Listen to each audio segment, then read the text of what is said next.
We were just shooting the crap about football. You missed it, Ramona. Oh, Talking fantasy wow. football. Oh, I missed darn. it. I love talking about make-believe football teams. That's It's my not favorite. make believe. It's That's my real. favorite. Wow. Let's all pretend to be owners. Yeah.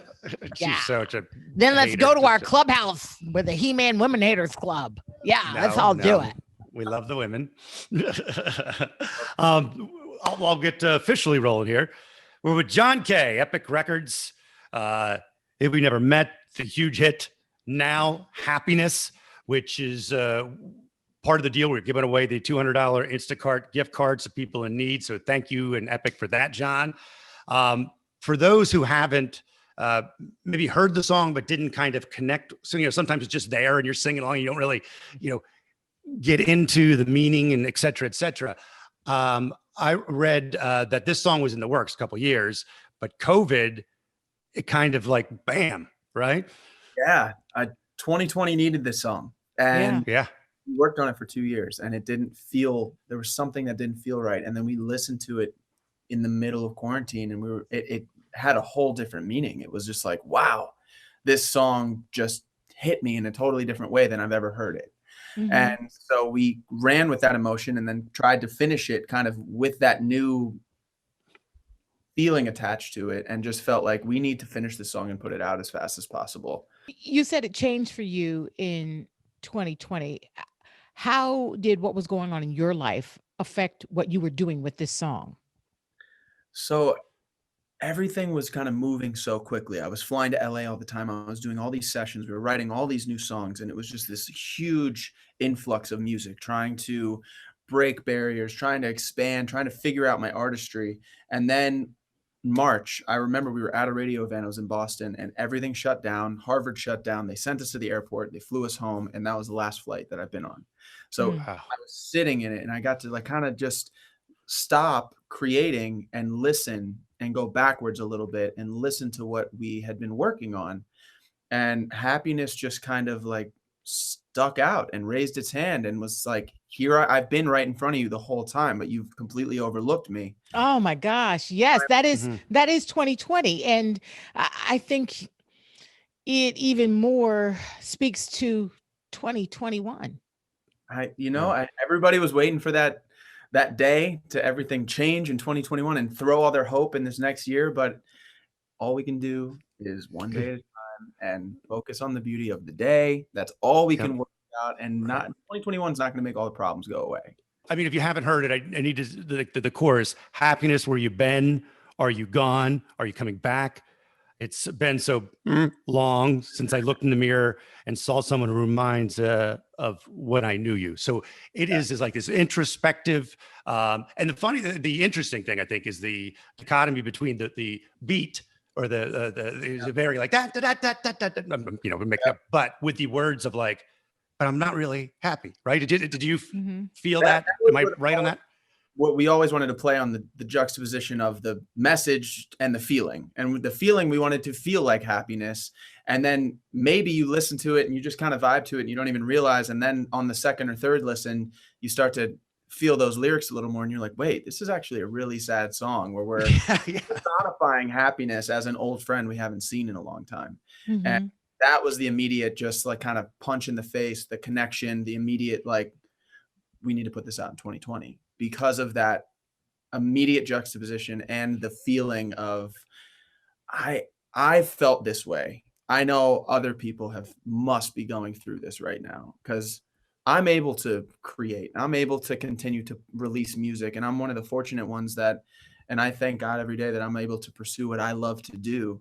But not everybody has that luxury. And so Happiness even more was just, it was kind of a passion project for us to put it out in 2020 and allow people to maybe use it as something comforting to know that you're not the only one going through that. Okay. 2 things I have to know, John. Number 1, what's bringing you happiness today besides talking to Matt Ramona? And number 2, the trend in the industry is for your fans to have a name.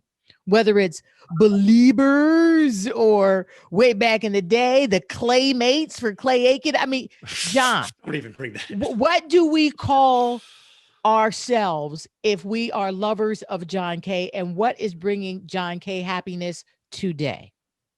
Okay. What's bringing me happiness is seeing people connect to the music that we slave over. What brings me happiness is, and what keeps me motivated is having a team of people around me that believe in me so much that allow me to wake up. And even on days when I don't feel like it, do it because I'm surrounded by great people who are also doing it. So it's the Hmm. team. It's just us wanting to go create because we see that we're starting to see the power this music can really have to connect to people. And that's all I've ever really wanted to do. I love to sing, and to be able to kind of create new things and new ways for me to sing concepts that connect to people just keeps me inspired. And it truly is a fan driven project. Okay, fans. Now, fans. Let's talk fans. What are we What calling ourselves? what do you think, Ramona? You got anything? You got off the That's cuff? probably why she's bringing this up. She's gonna give feel us like- some Well- stupid name right now. I'm open. Let's do this together. The OKs. OKs. Okay. That's Mhm. No, Mhm, no. How about the Jokays? The Jokays, like Joe. No. Keep working, Ramona. Get back to the drawing board. Oh, darn.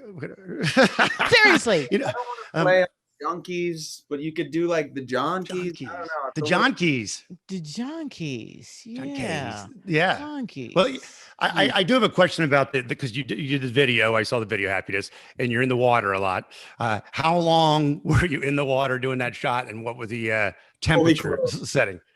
It actually wasn't bad. It was early, end of October, and we were in Miami for the shoot. Nice. Okay. It wasn't bad. And that wasn't supposed to be in the video. So the opening shot, Really? so like do different introspective scenes, like at the beach, tight shots. And when we were done and I was still in my outfit, I was like, I'm going to get in the water. I think there could be something cool there.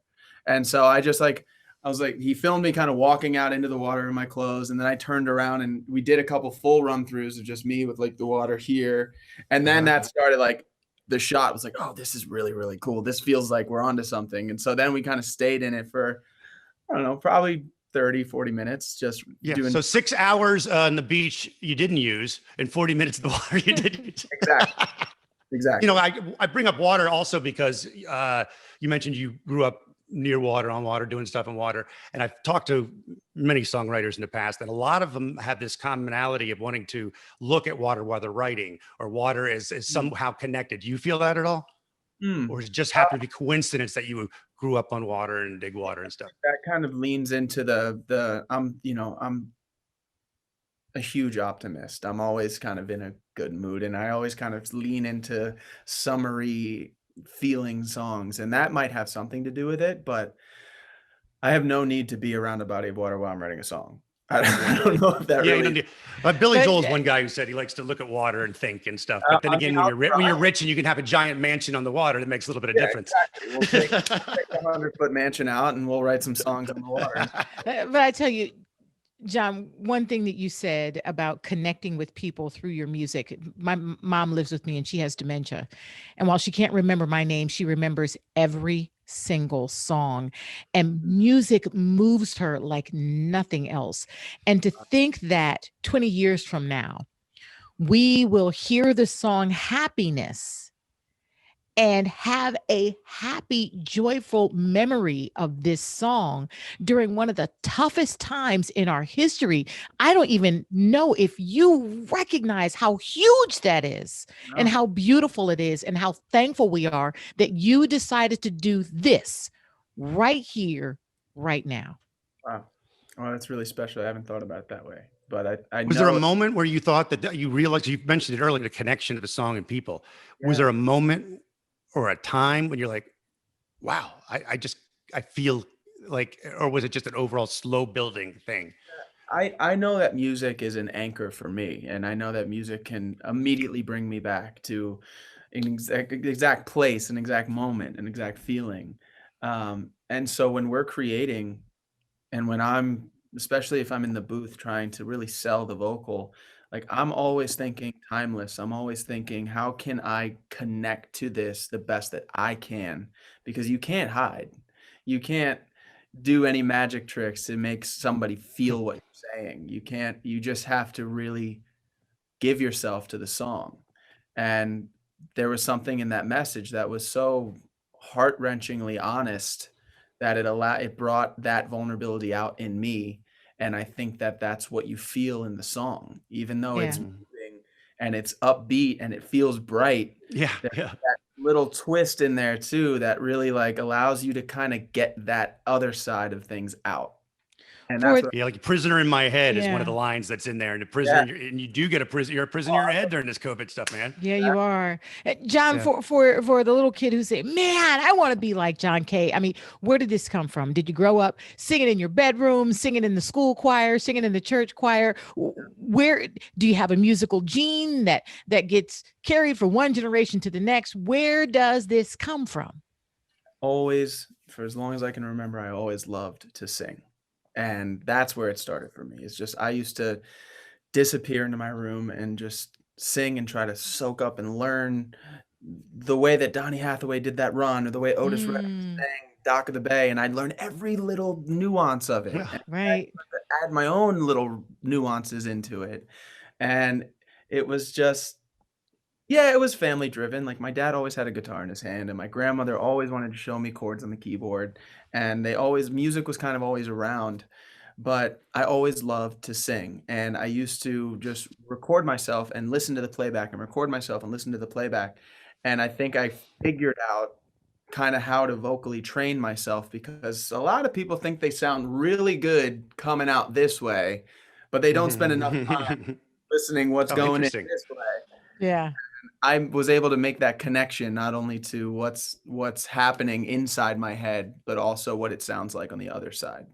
Wow. And I was my biggest critic, and I would listen to stuff that I would sing, and I'd be like, "Man, that sucks. Like, you need to do that cleaner. You need to do that better. You need to hit that note stronger." And I was learning. I just not because I had this like drive to be an artist, just because I love to sing. Wow, that's Yeah. great. We're And that's why you have grateful to have a that you found producer, your right? voice. You have a producer who says, "Okay, John, it's good enough," because you'd probably go over and over and over and over again. Probably one of those guys, right? Why do You you gotta have think? somebody that says that's good.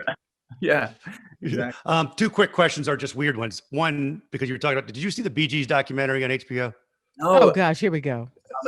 I'm just telling you because he's a falsetto, and they talk about it, and Timberlake's on there talking about they use that as kind of an instrument Mhm. when you have a falsetto. It's like a horn more Yeah. in some ways. So, but anyway, watch that. And second thing, Bucks Saints, who wins? Saints. They've already beat them twice. They're going to take them down a third time. Who dat? You better say that your wife's going to kick your butt. Yeah. John, thank you appreciate it, so man. much. No, John thank Kay, everybody, check out Happiness, and thanks to Epic Records. Have a good weekend, man. Yeah. See you, as John. well. Thank you, guys. Bye-bye. Great questions. Thanks.